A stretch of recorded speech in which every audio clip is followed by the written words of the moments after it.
यूं जमी पर बैठकर क्यों आसमां देखता है, पंखों को खोल जमाना सिर्फ उड़ान देखता है। Hello everyone, once again welcome to untold concept. Hope you guys are happy and healthy. आप लोगों की प्रिपरेशन हमेशा की तरह बिल्कुल जबरदस्त चल रही होगी। तो जो हमारा इलेक्ट्रिसिटी वाला चल रहा था उसमें हमने पूरा आपको बता दिया था कैसे इलेक्ट्रिसिटी जनरेट होती है, इलेक्ट्रिक करंट क्या होती है, वो पूरा हमने डिस्कस कर लिया था। राइट, वहां से आपको क्वेश्चन बनने वाले हैं, आप लोगों ने फील भी करा होगा कि कैसे कैसे क्वेश्चन बन सकते हैं। आज थोड़ी सी, आज ज्यादा लंबा वीडियो नहीं होगा, थोड़ी सी उसी में आगे बढ़ते हुए एक दो चीजें आपको बतानी है। ठीक है, आज उतनी लंबी वीडियो नहीं हो पाएगी आई थिंक, लेकिन देखते हैं कितना भी होगा। राइट, तो इलेक्ट्रिक सर्किट के बारे में आज हम पढ़ने वाले हैं। देखो बिल्कुल ना, थोड़ा पढ़ो लेकिन उसे ऐसा पढ़ लो कि वो क्लियर हो जाए। राइट, और सीधे क्वेश्चन पे जाओगे तो तुम्हें कंफ्यूजन होगा कि ये क्वेश्चन कहाँ से बन रहा है। पहले कॉन्सेप्ट समझो, उसके बाद ही हमेशा क्वेश्चन किया करो, बहुत इजी लगते हैं फिर। राइट, तो यहाँ पे आपको इलेक्ट्रिक सर्किट क्या होता है, कुछ भी नहीं होता है। इलेक्ट्रिक सर्किट मतलब आपके पास कोई बल्ब है, ठीक है, कोई वायर है, एक तार है आपके पास, एक बल्ब है आपके पास, और एक स्विच है आपके पास, और मेन चीज क्या चाहिए, बैटरी होगी एक, ठीक है, जिसे हम सेल भी कह सकते हैं। तो जब आप इन सबको ऐसे कनेक्ट कर देते हो, इनका कनेक्शन अगर आप बना दोगे तो वहां पे वो बल्ब क्या हो, वो ग्लो करने लग जाएगा, बल्ब जलने लग जाएगा। जैसे ही बल्ब जलने लग जाएगा तो हम कहेंगे कि वहां पे वो इलेक्ट्रिक सर्किट कंप्लीट हो चुका है। ठीक है, सर्किट मतलब होता है वही है, एक तो वो वाला सर्किट है ना, मुन्ना भाई वाला सर्किट, है ना, तो वो वाला सर्किट नहीं होगा यहाँ पे। ठीक है, यहाँ पे सर्किट का मतलब है आपने उन्हें जब कनेक्ट करा तो फाइनली बल्ब ग्लो हो गया, इलेक्ट्रिसिटी वहां पे जनरेट हो गई, ये समझ लो। ठीक है, उसी को हम क्या कहते हैं, इलेक्ट्रिक सर्किट कहते हैं। तो इलेक्ट्रिक सर्किट क्या होगा, हम कह सकते हैं कि ये एक कम्बिनेशन होता है, कह सकते हो, जब हम किसी चीज को कनेक्ट कर देते हैं। क्या क्या आप कनेक्ट करोगे, सिंपल शॉर्ट में लिख दो। आपने वायर ली, सबसे पहले वायर ही चाहिए, ठीक है, कॉपर वॉपर जिस चीज की वायर होगी। उसके बाद आपने वायर के एक स्विच ले लिया, ठीक है, तभी तो बटन ऑन ऑफ करोगे, ठीक है, नहीं तो जलता ही रह जाएगा। राइट, फिर आपने यहाँ पे क्या लिया, एक बल्ब लिया, प्लस एक मेन चीज जिससे कि इलेक्ट्रिसिटी मिलेगी आपको, सेल ले ली, या इसी को आप बैटरी भी कहते हो। ठीक है, तो जब आपके पास ये कॉम्बिनेशन आप कनेक्ट कर दोगे, आपका बल्ब ग्लो हो जाएगा। बल्ब क्या करेगा, ग्लो करने लग जाएगा, जलने लग जाएगा। दैट मीन्स आपका इलेक्ट्रिक सर्किट कंप्लीट हो चुका है। राइट, ठीक है, तो यही थे आपका इलेक्ट्रिक सर्किट। अब एक टर्म यहाँ पे और आता है आपका, क्या, इलेक्ट्रिक पावर। एक टर्म आपका यहाँ पे और आएगा, इलेक्ट्रिक पावर। देखो सबसे पहले पावर क्या होती है, शक्ति क्या होती है। ठीक है, क्या आपने ये पढ़ा भी होगा अपनी स्कूल की बुक में, आई थिंक होगा, नहीं होगा। ठीक है, पावर क्या होती है, जिसे हम सामर्थ्य भी कहते हैं, शक्ति कहते हैं। ठीक है, हिंदी में ऐसे इसे कहते हैं क्या कि एक सेकंड में, ठीक है, एक सेकंड में आप जितना काम करते हो उसे हम आपकी पावर कहते हैं, आपकी शक्ति कहते हैं, कि ये एक सेकंड में कितना काम कर पा रहा है, उसे उसकी शक्ति कहते हैं। देखो सिंपल सी बात है, इसको ऐसे समझो कि आप 5 मिनट में यहाँ से 1 किलोमीटर भाग रहे हो, मान लो। ठीक है, 5 मिनट में आप कितना भाग रहे हो, 1 किलोमीटर भाग रहे हो, और पाँच दूसरा आदमी 5 मिनट में सिर्फ वो 500 मीटर भाग रहा है, आधा किलोमीटर भाग रहा है। तो हम क्या कहेंगे, शक्ति किसकी ज्यादा है, ऑब्वियसली जो 5 मिनट में 1 किलोमीटर भाग रहा है। ठीक है, तो हम नॉर्मल इसे डिफाइन करते हैं कि पर यूनिट टाइम में जितना काम होता है उसे हम उसकी पावर कह देते हैं। राइट, अब यहाँ पे हम पर यूनिट निकालेंगे, जो भाग रहे थे अभी, तो ऑब्वियसली 1 किलोमीटर वाले का ज्यादा आएगा। ठीक है, समझ पा रहे हो ना। तो इलेक्ट्रिक पावर, आपको पावर तो आपको पता है कि एक सेकंड में जितना काम होता है उसे हम उसकी क्या कहते हैं, पावर कहते हैं। या आपने फॉर्मूला भी देखा होगा, P इज इक्वल टू होता है डब्ल्यू अपॉन टी। डब्ल्यू हो गया यहाँ पे वर्क, टी हो गया यहाँ पे टाइम। ठीक है, पर यूनिट टाइम में जितना काम होता है उसे आप उसकी पावर कह देते हो। अब यही चीज हमें इलेक्ट्रिक पावर को डिफाइन करने में लगानी है। ठीक है, हम सिंपल कहेंगे, आपको पता है, अगर मैं नॉर्मल डेफिनेशन लिखूं कि वर्क डन बाय वर्क, या यहाँ पे इलेक्ट्रिक वर्क लिख लो। ठीक है, यहाँ पे हम क्या लिख सकते हैं, electric work done by electric work done by electric instrument, electric instrument, electric work done by electric instrument per unit time, per unit time. Work ही तो हुआ है, सिर्फ हमने वहाँ पे इलेक्ट्रिक इंस्ट्रूमेंट लगा लिया, क्योंकि वहाँ पे कोई और काम कर रहा है, यहाँ पे काम कौन कर रहा है, आपका इलेक्ट्रिक इंस्ट्रूमेंट कर, चाहे वो बल्ब हो, चाहे वो आपके कोई भी जो भी इलेक्ट्रिक, चाहे वो आपका फैन हो, चाहे वो आपका क्या हो, रेफ्रिजरेटर हो, वॉशिंग मशीन, कोई भी, ये सारी चीज हो। ठीक है, हम इन पे मान सकते हैं कि पर यूनिट टाइम में आपका जितना वर्क होता है उसे हम उसकी क्या कह देते हैं, इलेक्ट्रिक पावर कह देते हैं। अब यहाँ पे आपसे क्वेश्चन आ सकता है कि यूनिट, सर वो पावर की यूनिट क्या होती है, यूनिट कैसे निकालते हो, मैं आपको कई बार बताते रहता हूँ। ठीक है, आगे एक सेपरेट बताएंगे इस पे, देखो डब्ल्यू की यूनिट, डब्ल्यू क्या है, वर्क। वर्क की यूनिट क्या होती है आपको पता होगा सर, वर्क की यूनिट होती है जूल। सुना है किसी ने, वर्क की यूनिट होती है जूल। और सर टाइम की यूनिट क्या होती है, टाइम की यूनिट सेकंड होती है। मैं इसे कहूँगा जूल पर सेकंड, जूल पर सेकंड, क्योंकि टाइम अपॉन में है, यहाँ भी ऑब्लिक लगा दिया, जूल पर सेकंड। और इसी को आप कहते हो, इसी को आप क्या कहते हो, इसी को आप कहते हो क्या, वॉट या वाट। ठीक है, वाट, इसी को आप कहते हो वाट। जैसे आपने घरों में भी देखा होगा ना कि जो आपका मीटर वीटर होता है वो वाट में आपको बताता है वैल्यू, है ना, कि कितने वाट वैल्यू लगी, इतने किलो आवर वाट आपकी वैल्यू लग रही है। ठीक है, तो याद रखने के पावर की यूनिट क्या होगी, वाट होगी। क्लियर, ठीक है। अब इसके बाद जो आपके यहाँ पे नेक्स्ट चीज आ जाती है, ठीक है, अब हम थोड़ी बात करेंगे क्या, वेट, अब हम थोड़ी बात करेंगे, किसकी बात करेंगे, heating effect of electric current. ये होता क्या है एक्चुअली, ठीक है, सिर्फ नाम ये अलग दे रखा था, दे रखा है heating effect of electric current, लिख लो, heating effect of electric current. ठीक है, और अगर आपको ना ये सारी चीजें समझ आ रही है तो मुझे आप लाइक करके बता दिया करो कि हाँ सर आपको समझ आ रही है। ठीक है, बाकी नहीं भी करना होगा तो मत करना। ठीक है, heating effect of electric current. अब heating effect of electric current का, इलेक्ट्रिक करंट आपको पता है rate of flow of charge. ठीक है सर, जब निगेटिव चार्ज फ्लो करेगा इलेक्ट्रिक करंट निकलेगी। अब हीटिंग इफेक्ट, हीटिंग मतलब उसका गर्म होना। ठीक है, इफेक्ट मतलब जब इलेक्ट्रिसिटी जा रही है, इलेक्ट्रिक करंट जब फ्लो कर रही है तो वहां पे वो अगर हीट हो रहा है तो हम कहेंगे वो अफेक्ट कर रहा है किसको, क्योंकि वहां पे वो हीट कर रहा है, राइट। इलेक्ट्रिक करंट ने हीट जनरेट कर दी, ये समझ लो, इसे आप क्या कहोगे, heating effect of electric current कह दोगे। इतनी बात आप लोगों को यहाँ पे समझ में आ चुकी होगी, राइट। तो मैं यहाँ पे लिख सकता हूँ सिंपल सी बात, production of heat, production of heat. ठीक है, हीट का प्रोडक्शन होता है, ठीक है, इन इलेक्ट्रिक डिवाइस। ऑब्वियसली कोई भी इलेक्ट्रिक डिवाइस हो, कोई भी इलेक्ट्रिकल इंस्ट्रूमेंट वहाँ पे होगा, इन इलेक्ट्रिक डिवाइस। ठीक है, production of heat in electric device, in electric device due to, due to flow of, due to flow of current, electric current. ठीक है, कोई भी इलेक्ट्रिकल डिवाइस है, जैसे हमने उसमें इलेक्ट्रिकल करंट प्रोड्यूस करवाई, फ्लो करवाई, तो वो हीट हो रहा है अगर, तो हम इसे कहेंगे, उसे हम हीटिंग इफेक्ट कहेंगे। ठीक है, production of heat in electric device due to flow of current is called production of, is called heating effect of electric current, क्योंकि इलेक्ट्रिक करंट गई, इलेक्ट्रिक करंट ने उसको हीट कर दिया। एग्जाम्पल समझो, एग्जाम्पल समझो, आपने देखा होगा कि सर जो हमारे बल्ब होते हैं ना, वो भी तो गर्म होते हैं, वो भी तो गर्म होते हैं ना, भले वो अलग बात है, वो लाइट एनर्जी देते हैं, लेकिन वो गर्म भी तो होते हैं। अब तो ये जैसे ये एलईडी बल्ब आती है उतने गर्म नहीं होते हैं, लेकिन आपने देखा होगा पहले ना जो येलो लाइट वाले बल्ब आते थे, है ना, देखा होगा वो मतलब 100 वाट या 60 वाट के आते थे, 10 रुपए के आते थे। ठीक है, तो वो काफी गर्म होते थे, हाथ भी जल जाता था कई बार, है ना, अगर ऐसे हाथ लगाओगे तो। ठीक है, तो वो क्या हो रहा था वहाँ पे, हीटिंग इफेक्ट हो रहा है। या इसका बेस्ट है जो आपके हीटर होते हैं, हीटर आपने देखा होगा, ठीक है, चाहे वो रूम रूम हीटर हो जिस पर रॉड लगी होती है, या चाहे वो आपका खाना बनाने वाला एक हीटर होता है ना, उस पे वो वायर वायर लगी होती है। और ये क्वेश्चन भी आता है, अभी ध्यान आ रहा है मुझे, क्वेश्चन आता है कभी कभार कि सर जो हीटर होते हैं उसमें जो वायर होती है वो किसकी बनी होती है, तो नाइक्रोम एक मटेरियल होता है उसकी बनी होती है। ठीक है, याद रखना, नाइक्रोम, NiCH, ये क्वेश्चन आता है, क्या पता आ जाए, इसे याद रखना, नाइक्रोम की बनी होती है, नाइक्रोम। भले आगे भी बताऊंगा ये चीजें, लेकिन अभी ध्यान आ रही है तो लिख लो नाइक्रोम, राइट। तो बल्ब हो गया, हीटर हो गया, ठीक है, और आपका क्या हो सकता है, बल्ब और हीटर के अलावा आपका और क्या हो सकता है, जो इलेक्ट्रिक फ्यूज होते हैं, इसके बारे में बताता हूँ अभी थोड़ी देर में।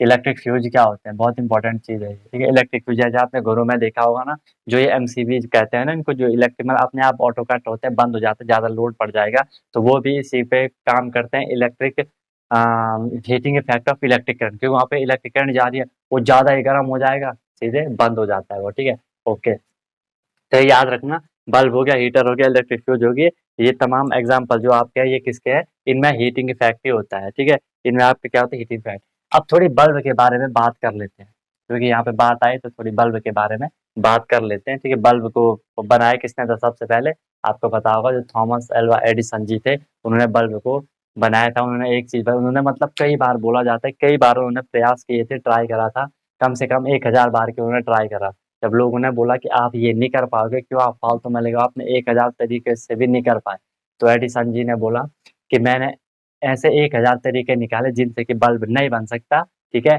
कोई भी उस चीज को ट्राई नहीं करेगा कभी भी, क्योंकि इनसे नहीं बनने वाला है, ठीक है। तो ये होता है पॉजिटिव एटीट्यूड। तो बल्ब क्या होता है आपका, एक डिवाइस होता है, ऑब्वियसली एक इलेक्ट्रिकल डिवाइस होता है, कह सकते हो यहाँ पे एक इलेक्ट्रिकल डिवाइस होता है, इलेक्ट्रिकल डिवाइस होता है जो क्या करता है, विच कन्वर्ट इलेक्ट्रिकल एनर्जी, हर चीज एनर्जी तो है ना, इसीलिए हम बार बार एनर्जी कहते हैं, which convert electrical energy into light energy, electrical energy into light energy, या एक दूसरे भी लिख सकते हो, and heat energy, heat energy भी आप यहाँ पे लिख सकते हो, नो प्रॉब्लम, क्योंकि वो लाइट तो वो दे ही रहा है, लाइट तो वो दे ही रहा है, लेकिन हीट भी तो वो गर्म भी तो हो रहा है, ठीक है। तो ये हो गया आपका, ये क्या होता है आपका बल्ब हो जाता है। अब बल्ब होता क्या है, ठीक है, किससे बना होता है, सर एक वायर होती है बल्ब में, आपने देखा होगा एक पतली वायर होती है बल्ब के अंदर, ठीक है, वायर होती है, मैं इसे wire covered by, wire covered by, ये किससे कवर्ड रहती है wire, wire covered by glass, glass रहता है, उसके बाद कांच ही तो रहता है, ठीक है, तो उससे ये वायर क्या रहती है, वो कवर्ड रहती है। अब जो ये वायर बनी होती है, ये एक मेटल से बनी होती है, इससे बहुत इंपॉर्टेंट चीज है, ये वायर किससे बनी होती है, एक मेटल से बनी होती है, ठीक है, क्योंकि आपको जनरली पता है कि सर जो मेटल होती है वो इलेक्ट्रिसिटी के कंडक्टर होती है, ठीक है। अब आगे बताऊंगा, तो मतलब 2-3 टाइप के मटेरियल होते हैं, कंडक्टर हो गया, है ना, इंसुलेटर हो गया, इनको बताएंगे। तो ये क्या हो गया आपका, मेटल होती है, और वो मेटल किसकी बनी होती है, मोस्ट इंपॉर्टेंट क्वेश्चन, टंगस्टन की बनी होती है। टंगस्टन एक एलिमेंट होता है, एक मेटल होता है, जिसका सिंबल डब्ल्यू होता है। अगर आपने कभी कभी आगे देखो पीरियोडिक टेबल जो होती है ना, ठीक है, तो टंगस्टन एक मेटल होती है जिसका मेल्टिंग पॉइंट बहुत ज़्यादा होता है, बहुत ज़्यादा होता है। मेल्टिंग पॉइंट मतलब वो पॉइंट जब वो टेम्परेचर, जिस टेम्परेचर पे कोई चीज़ पिघलना स्टार्ट हो जाती है, उस टेम्परेचर को हम क्या कहते हैं, मेल्टिंग पॉइंट कहते हैं। मेल्ट मतलब पिघलना, पॉइंट मतलब वो टेम्परेचर, जिस टेम्परेचर पे कोई चीज मेल्ट पिघलना स्टार्ट हो जाती है, उसे आप क्या कहते हो, उसका मेल्टिंग पॉइंट। तो इसका मेल्टिंग पॉइंट बहुत ज्यादा होता है, 3000-3500 तक होता है। मतलब आपको इसे पिघलाने के लिए 3000 डिग्री सेल्सियस तक को इसे गर्म करना पड़ेगा, उतना गर्म ये होगा नहीं, क्योंकि इलेक्ट्रिसिटी अगर जाएगी तो, इसलिए इसकी बनी होती है, राइट। एक और चीज, इसमें जो गैस भरी होती है, इसमें एक गैस भरते हैं ताकि वो रिएक्शन ना कर सके, ठीक है। गैस कौन सी भरी होती है, नियोन या आर्गन की भरी होती है, नियोन या आर्गन की भरी होती है, जनरली आर्गन की भरी होती है, ठीक है। ज्यादातर आपको नियोन नहीं भी लिखोगे चल जाएगा, ज्यादातर आपको आर्गन की भरी होती है। आर्गन ही आप टिक करना अगर आपको वो मिल जाए तो, ठीक है। अगर आपको कभी ऑप्शन में हो कि बल्ब में कौन सी गैस भरी होती है, आर्गन। आर्गन क्यों भरी होती है, क्योंकि आर्गन एक इसे हम इनर्ट गैस कहते हैं, INERT, INERT। इनर्ट गैस का मतलब क्या होता है कि ये किसी से रिएक्ट नहीं करती, अगर अदरवाइज अगर तुमने वहां कुछ और गैस रख दी तो वो इस जो ये टंगस्टन मेटल है इससे रिएक्ट कर लेगी और वो ब्लास्ट हो जाएगा, ठीक है। क्योंकि कोई भी चीज है, कोई भी सब्सटेंस है, वो आपस में रिएक्शन करते ही करते हैं, ठीक है। ओके, तो ये हो गया आपका कि ये तो थोड़ी हमने बल्ब के बारे में पढ़ा। अच्छा, जो ये वायर होती है इसको हम फिलामेंट कहते हैं उसका, ठीक है। उसे हम जो बल्ब में आपने देखा होगा ना, जो बीच में जो वायर होती है उसे आप उसका फिलामेंट कहते हो। फिलामेंट जो मेटल का होता है जिसे हम टंगस्टन कहते हैं, डब्ल्यू से उसे हम डिनोट कर लेते हैं, राइट। इतनी बात आपको यहाँ पे बिल्कुल अच्छे से क्लियर हो चुकी होगी। अब थोड़ी आगे बात करते हैं इसमें इलेक्ट्रिक फ्यूज की, ठीक है। ये मैं रब कर देता हूँ।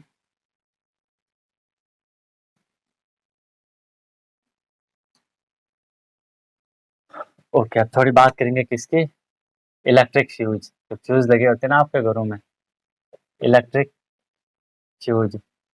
यहाँ से भी आपका एक क्वेश्चन बनने वाला है, ठीक है, कि इलेक्ट्रिक फ्यूज क्या होता है। एक फ्यूज होता है ये, ठीक है, मतलब इसमें एक वायर होती है, एक वायर होती है, और वो भी बहुत पतली होती है, ठीक है। ये थिन मतलब एक पतली तार होती है, बहुत पतली तार होती है और छोटी होती है, ठीक है।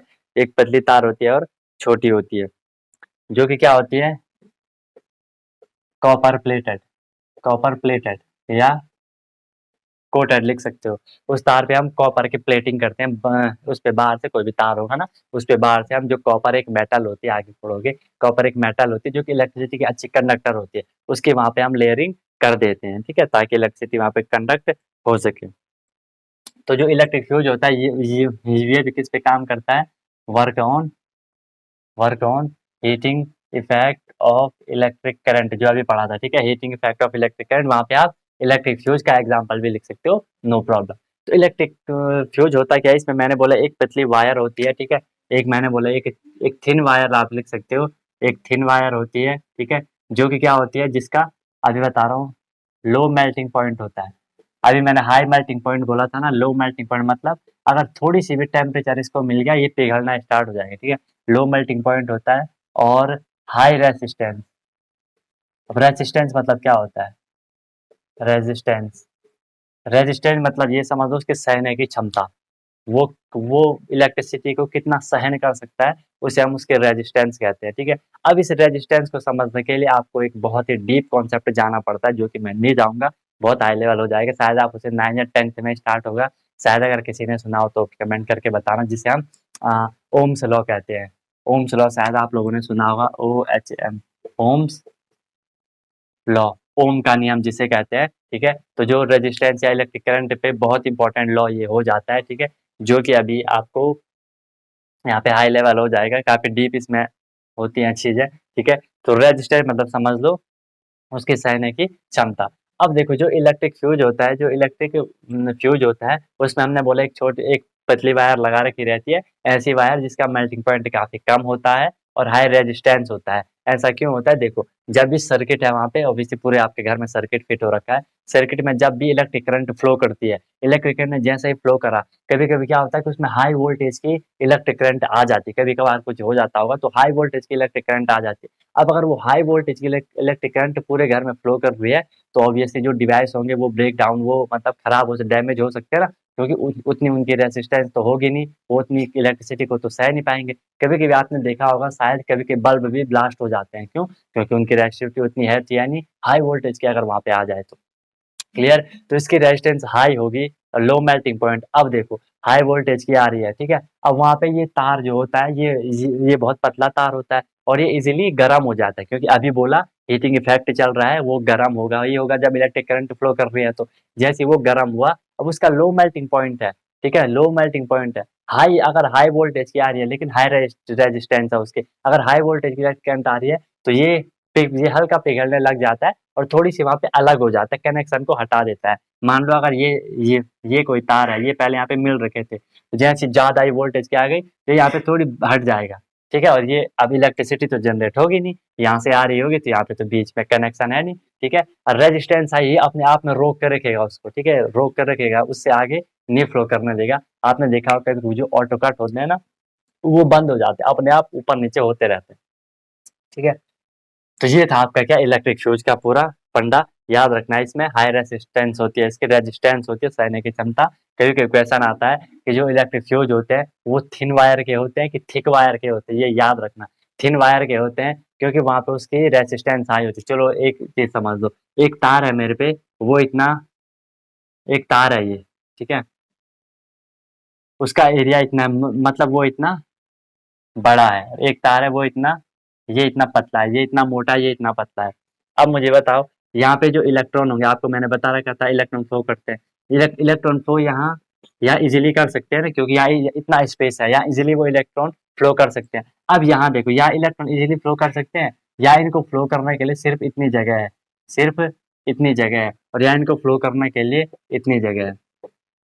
रेजिस्टेंस मतलब होता है कि जब भी कोई इलेक्ट्रिक करंट फ्लो कर रही है, आयन फ्लो कर रहे हैं, तो तो जब वो फ्लो कर रहे हैं तो उनमें जो अवरोध आ जाता है, जो रुकावट उनमें आ जाती है, उसी को आप रेजिस्टेंस कह रहे हो, ठीक है। तो यहाँ पे ये इलेक्ट्रिक ये जो इलेक्ट्रॉन थे जब ये फ्लो कर रहे थे, तो इनको फ्लो करने में थोड़ी दिक्कत हो रही, क्योंकि ये काफी पतला है, फ्लो करेंगे लेकिन इनको बहुत ज्यादा अवरोध हो रहा है ना। अब यहाँ तो इलेक्ट्रॉन तो मेटल में बहुत सारे होंगे, ठीक है, जैसे यहाँ पे थे, यहाँ पे इजीली इतनी जगह है इनको जाने के लिए, इतनी जगह है, यहाँ से यहाँ तक कितनी जगह है, यहाँ पे सिर्फ इतनी जगह है। तो जो थिन वायर होती है उसकी रेजिस्टेंस ज्यादा होती है, इसलिए हम थिन वायर को यहाँ पे यूज करते हैं। और मैंने आपको बोला ये ये कॉन्सेप्ट समझने के लिए हमें काफी डीप जाना पड़ता है, ओम का लॉ वगैरह हमें पढ़ना होता है, और मुझे पता है वो आपके थोड़ी हाई हो जाएगा, इसलिए छोड़ दो, आगे ही पढ़ेंगे जब कभी आपको आगे की बड़ी क्लासेस में स्टार्ट करूंगा, ठीक है। तो यहाँ पे ये आपका पूरा हो गया, ये आपका पूरा हो गया क्या, heating effect of electric current, right हो गया heating effect of electric current. Next आपका यहाँ पे last chemical effect. Heating effect हमने पढ़ा, थोड़ी पढ़ते हैं। Chemical effect of electric current, ठीक है, chemical effect of electric current. अब केमिकल इफेक्ट क्या होगा, हीटिंग तो हमने बोला कि जैसे वो इलेक्ट्रिक करंट फ्लो भी, वो हीट हो गया, हीटिंग इफेक्ट हो गया। इलेक्ट्रिक, ये केमिकल इफेक्ट में क्या हो जाता है, जब भी आपने किसी इलेक्ट्रिक करंट को तो किसी लिक्विड में पास करवाते हो, ठीक है, चलो यहाँ पे मैं एक बार लिख के लेता हूँ। व्हेन इलेक्ट्रिक करंट, इसी मतलब इलेक्ट्रिक करंट, ठीक है, इसे हम आई से डिनोट करते हैं। When electric current is passed through a conducting liquid. Conducting liquid का मतलब है कि वो वहाँ पे कंडक्टर होना चाहिए, इलेक्ट्रिसिटी को वो वहाँ पे क्या करना चाहिए, कंडक्ट करना चाहिए, उसमें उसका चालन होना चाहिए, ठीक है। In a conducting liquid, in a conducting liquid, वहाँ क्या होगा, केमिकल चेंजेस, कॉमा करके लिखना, chemical changes takes place, chemical changes takes place, और इसी को हम क्या कहते हैं, chemical effect of electric current कहते हैं। मैंने बोला कोई भी इलेक्ट्रिक करंट है, आपने उसे ऐसे लिक्विड में एंटर करवाया, पास करवाया, जो कि कंडक्टिंग था, ठीक है। हर कोई लिक्विड कंडक्टिंग नहीं होगा ना, जैसे कोई भी चीज है, जैसे पानी है, पानी में क्या होता है, पानी में होता है ना, पानी में क्या होता है, करंट लगता है ना, ठीक है। तो अगर हमने उसमें क्या कर दिया, इलेक्ट्रिसिटी पास करवा दी, तो उसमें कुछ केमिकल चेंजेस हो जाते हैं। केमिकल चेंजेस होने का मतलब है कि कोई आयन वायन वहाँ पे फॉर्म हो जाता है। आयन मतलब पॉजिटिव आयन, नेगेटिव आयन, या पॉजिटिव चार्ज या नेगेटिव चार्ज वहाँ पे स्टार्ट हो जाता है फ्लो करना, या जनरेट होना, बनना स्टार्ट हो जाता है, जैसे इलेक्ट्रिक करंट वहाँ पे पास हो जाएगी, ठीक है। तो इसी को हम क्या करेंगे, केमिकल चेंज। देखो सिर्फ जब बाहर की चीजें चेंज हो रही थी, हमने उसे क्या बोला, हीटिंग इफेक्ट। अब अंदर की चीजें चेंज हो रही है, कंडक्ट लिक्विड है, उसके अंदर जो मॉलिक्यूल होंगे, जो पार्टिकल होंगे, जो एटम होंगे, अब उनमें चेंज हो जा रहा है, तो उनमें चेंज हो रहा है, ऑब्वियसली उसे हम क्या कहेंगे, केमिकल कहेंगे। बाहर की प्रॉपर्टी को आप फिजिकल कहते हो, अंदर की प्रॉपर्टी को आप केमिकल कहते हो, इतना समझ लो, राइट। तो केमिकल चेंज वहाँ पे वो हो जाएगा। इसका जो मेन एग्जाम्पल होता है वो होता है सेल में, या जिसे आप बैटरी कहते हो। अब ये हम सेल पढ़ेंगे आगे, जिसे आप प्राइमरी सेल, सेकेंडरी सेल, ये सुनी होंगी ना, हाँ वही हम आगे करने वाले हैं इसके बाद।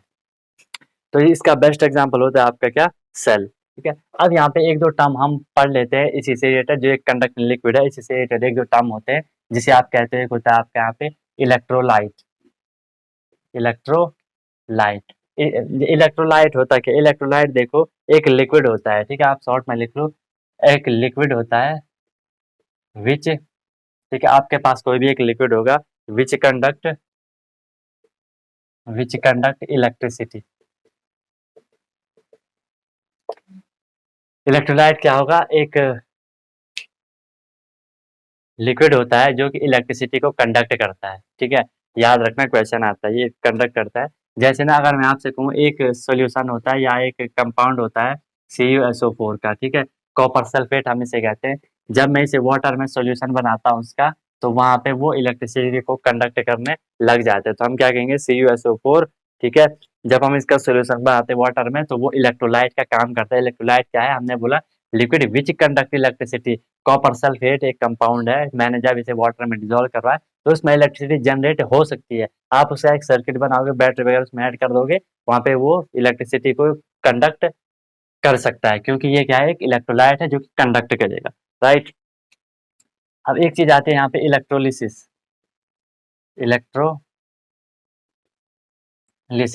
देखो, इलेक्ट्रो मतलब होता है in the presence of electric current, lysis मतलब होता है टूटना। कई बार कहीं पे भी अगर लिसिस वर्ड आए ना, उसका मतलब होता है टूटना, और कहीं पे सिंथेसिस आता है, उसका मतलब होता है बनना, राइट। तो यहाँ पे जो इलेक्ट्रोलिसिस है, ये क्या होता है, ठीक है, हम कह सकते हैं केमिकली